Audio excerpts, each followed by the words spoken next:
Namaste and welcome back to the class.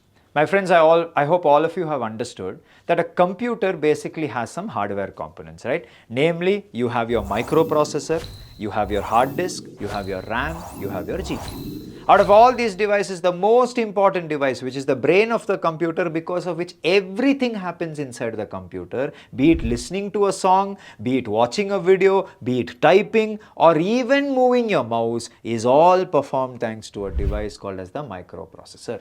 Yes, and this is what you're used to calling as i3, i5, i7, M1, M2, AMD. All these chips is only the microprocessor. Anyways, I'll keep it aside. Now, there is something that as a student of computer science, as a person who wants to become a developer, you must understand about the microprocessor. This microprocessor is made out of a technology called as semiconductor technology. Now, whenever you hear this word semiconductors, one word should come to your mind. What is that word? Let me show you. Let us assume you bring a microscope and through the microscope you look at this processor. Okay, so I'm just zooming the processor for you. Now, what you will see inside this processor is tiny devices called as transistors. Crores and crores of these devices called as transistors. Now, these transistors are of two types. One is called as the NPN transistor, other is called as the PNP transistor. These are the only two types of transistors that you have, okay? And you would have studied about this in your 11th or 12th or intermediate. Yes, I hope you are able to remember. If not, don't worry. Now, what is a transistor? A transistor is a device which is capable of storing only and only one thing inside it. And that, my friends, is nothing but voltage. What can it store? Voltage. In voltage, it is capable of storing only two states of voltage. Either it will store voltage, which is 5 volts, or it will not have any voltage. We'll call it as 0 volts. Plus 5, 0. This only many people call as on state, off state. How do you understand? Which means ultimately a microprocessor is made out of transistors, and inside every transistor what you can ultimately store is just either 5 volts or 0 volts. Like this plus 5, 0 will be there inside the processor. And hence through this I want only one point to go into your mind, which is this microprocessor inside it is only understanding or working with voltage, which means a microprocessor can understand only voltage. I hope you understand. Not Hindi, not English, not Kannada, not Tamil, not Telugu, not Marathi, not C, not C++, Java, Python or JavaScript also. What does it understand? Voltage. Now, long back in computer science they decided, let us not make our life complicated by saying voltage, plus 5, 0, on, off. Let's simplify this. In a simplified manner, 5 volts in computer science is always represented as 1. 0 volts in computer science is always represented as 0. How are you able to understand? Which means I can say that inside a microprocessor, what can it understand? Replace all 5 volts with 1, replace all 0 volts with 0. So what does it understand? Zeros and ones, which is what in hi-fi words people are calling as binary, or some people are also calling as machine level language. Language which machine understands, machine level language. So I'll just remove all this. The most important note which must be there in everybody's mind today is that what you call as your microprocessor is a device which can only understand one thing, which is zeros and ones. Also known as binary, also known as machine level language. Most important point. I hope this is clear to all of you. Alright friends, now let's try to understand something even more deeper about the microprocessor. One question was asked to all of you. Who is a programmer? What is a program? Many of you couldn't even define that. Now just imagine, without even knowing what is a program, you want to become a programmer. Through programming you want to build a career. Through that career you want to make money. Such a thing is not possible, yes? So first let's correctly define who is a programmer and what really is a program. Now friends, this microprocessor probably is one of the greatest inventions of humanity. Today the world we live in and the technology that we use and the kind of life we are used to is all because of this one invention called as the microprocessor, yes? But on one end it is such a powerful device capable of doing such great things. But on the other end, this same microprocessor has a big problem. And do you know what is the problem? This is called as a dumb device. Sorry microprocessor, don't feel bad, okay, I'm not insulting you, but that is the truth. This is a dumb device, yes? Dumb means it cannot think. The meaning of dumb means what? Can't think, yes? This microprocessor doesn't have a capability of thinking on its own. It will not do anything on its own. Have you ever in your life once seen a computer do something without you asking the computer to do something? Never you would have seen, yes? So please understand, microprocessor on its own will not do anything. Which means a person who has the capability to think should tell the microprocessor what to do by giving it instructions. You should tell it what to do. And in this entire planet, there is only one species which has the absolute power of thinking. And that, my friends, is nothing but human beings. Yes? So a human being should now give instructions to the microprocessor. Then the microprocessor will do it without question very fast. Right? So please try to understand. Let us assume you want this microprocessor to add two numbers. You have to give an instruction. You want it to subtract, you should give an instruction. You want it to probably do multiplication, you must and should give it an instruction. You want it to do division, 100% you should give it an instruction. I hope you're able to understand. If you don't give instructions, microprocessor will not do anything. And this collection of instructions is only in a hi-fi word called as program. What is a program? Collection of instructions. That is only called as a program. I hope you understand. And this process of creating a program or writing a collection of instructions for the microprocessor only in hi-fi words is called as programming or coding. This is only called as coding or programming. Which means if a program is a collection of instructions and the process of creating these instructions is called as programming, then the human being who is writing these instructions is only in hi-fi words called as a programmer or a coder. And this is who you want to become. This is what you will be doing. I hope you will understand. And who are you doing this for? For the microprocessor. I hope the definition of what is a program, what is programming, and who is a programmer is clear to all of you, right? Having said this, now you only logically think, okay? Now everybody understood microprocessor needs instructions. Now think logically. I'll just keep these instructions here. Now try to understand. Let us assume I want to write a simple program in which I have two numbers A and B. I want to add these two numbers and store it inside a variable called as C. That's it. I want to do a simple addition program, right?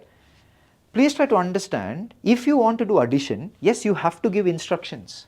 But do you know that instructions also should be in a language which the microprocessor can understand? Because yes, you'll give it instructions, but if it doesn't even understand, it will not do. Now think logically. Just few minutes back I had established one most important point in today's class, which is what microprocessor is capable of understanding only and only one thing, which is zeros and ones or binary or machine level. Yes or no?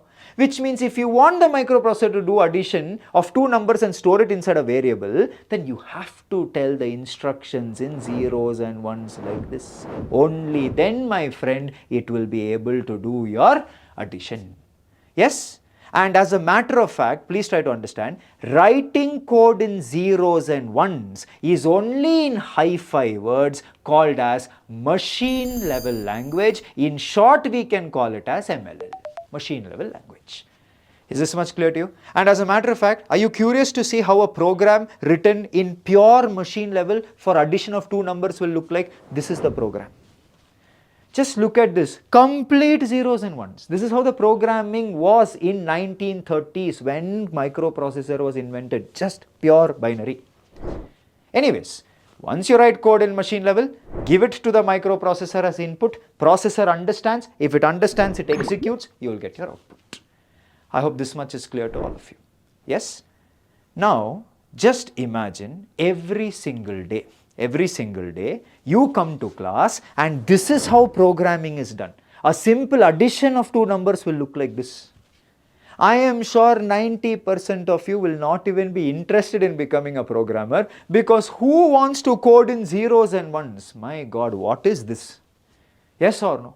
That is why very quickly by the end of 1930s, human beings decided, no, machine level is not for us, and they decided to keep it aside. And they told human beings are best at doing coding, not using numbers, but by using words. What we use in everyday communication is words. So one great person came and told, hey, if I want to do addition, why can't I use one word like add? For subtraction, why can't I say sub? For multiplication, why can't I say mul? For division, why can't I say div? And this was a great thought. Everybody agreed, yes, correct, this is only easy. And writing code using these words, technically called as mnemonics, has a word.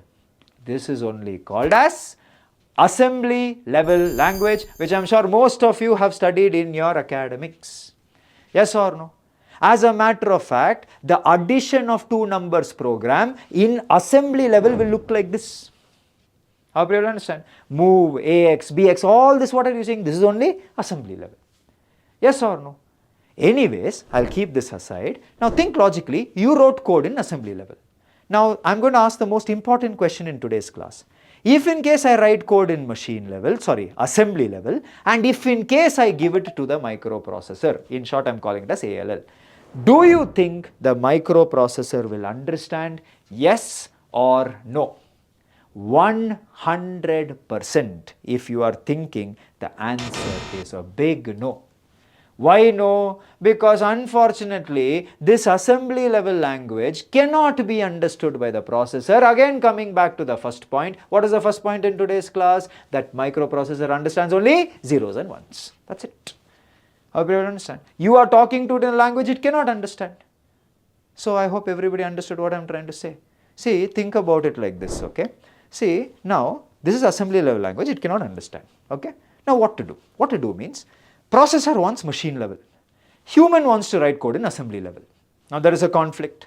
Human's code, machine can't understand. Machine's code, human doesn't want to understand because it's difficult to code it. Now think about it this way, okay? Let us assume our Prime Minister goes to France to meet the French Prime Minister, right? Now, our Prime Minister knows only to speak Hindi and the French Prime Minister knows only to speak French. Now, when they directly try to speak to each other, if he speaks in Hindi, will this person understand? No chance. But they still communicate with each other. How? Because in between they'll bring one fellow. And who is that fellow? Translator. What is the job of the translator? The translator knows both Hindi and French. So when he speaks in Hindi, translator listens, converts it into French. Now both of them understand. The same concept is what they try to apply here. They told we will write in assembly level, but how about converting assembly level into machine level? Then both problems are solved. And for that very purpose, they decided to create one software. And that software is only technically called as the assembler software. Now what is an assembler? An assembler is a software which takes assembly level language instructions as input, line by line converts it into machine level. Once it is in machine level, microprocessor will understand. If it understands, most certainly it will give you output, problem solved. Yes or no? Microprocessor is also happy, humans are also happy, and hence the next point in today's class which you must never forget. An assembler is a software which takes an assembly level language program as input and line by line converts it into machine level. I hope this much is clear to all of you.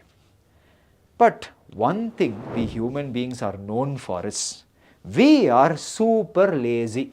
Yes or no? We just want things to become easier and easier and easier and easier. We want it to be easy always. For example, you only think, earlier days in ancient times, for two human beings to communicate, yes, they used to, in horses, send a person with a message inside a scroll, and this person would go from point A to point B and deliver the message. This is how communication used to happen. Then the person became lazy and decided that, hey, okay, this is not good, this is too hard, and they decided to train pigeons. Now what used to happen is, the pigeon would be trained and in the pigeon's leg the message would be attached and the pigeon would be released. Now the pigeon would fly and go to the destination. But this had a big problem. Sometimes the pigeon will reach the destination. Sometimes while flying, one pigeon will see one more pigeon, and some romance may happen and the pigeon may, change its complete direction. So that was definitely a challenge there. Yes? Then this also was not good enough for them. Then they invented the world's first telephone. Yes? And this was such a great invention for humanity. Telephones became the entire rage. People started to use telephones for communication. Then they realized, oh, even telephone is not good enough, because one problem with the telephone is it had a cord. So you are limited to stand in one place and speak. You can't walk freely. Then they invented cordless, telephone, where now you can freely walk in the house and you can talk. But problem is only inside the house you can talk. After a certain range you can't talk. Then they invented mobile phone. Then mobile phone is what now all of us are using for communication. Yes or no? So you can clearly see communication was always happening, but we as human beings kept pushing the boundaries to make it easier and easier and easier and easier. Yes? So much so that today Elon Musk wants to drill one 2mm hole in our brain and put one chip and say that why even have a mobile phone? Phone is inside the brain. I hope you're able to understand. Yes or no? Anyways, having said all of that, please try to understand, one person came and told, assembly level language is also hard. I don't want to write code like this, AX, BX, move, all that. I want to write code like I write in English. See? Like this they wanted to write code. Using symbols, using English-like statements, they wanted to write code. And this is a Python code, if in case somebody is looking at it, to add two numbers. Yes? Now, please try to understand, friends, how to write code like this. Now, please try to understand one thing. This style of coding, where I am removing all this, you are using symbols like plus for addition, minus for subtraction, star for multiplication, slash for division. If you want to say print, print. If, else, else. Like how we speak English. This style of coding in hi-fi language is only called as high-level language. I hope you understand. High-level language is only in simple words or short form called as HLL. And this is how coding is done in modern times. Not in machine level, not in assembly level, purely in high level. But I don't even think I need to ask, high-level language may be easy to code in, but microprocessor will not understand. Because microprocessor is very clear, I will understand only zeros and ones. Yes? So what is the solution? Same solution. Invent one software.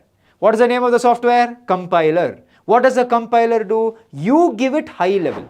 It will line by line convert it into machine level. Once it is in machine level, give it to the processor. 100% processor will understand if it understands output. That's it. Yes? So the second most important point of today's class, what is a compiler? A compiler is a software which takes a high level language as input. Line by line what you have written, it will convert it into machine level. I hope you understood till here. Yes? Now, high level languages is what the entire IT industry today is doing coding in. Is what you and me also today will be doing coding in.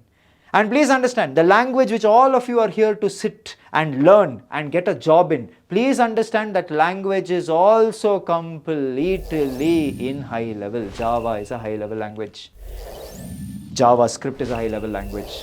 Most certainly Python is a high level language. 100% C# is a high level language. Most certainly C++ is a high level language. Take any of the modern day languages. All of them are most certainly high level. So I hope you understood. We are going to do coding in high level. Thank you.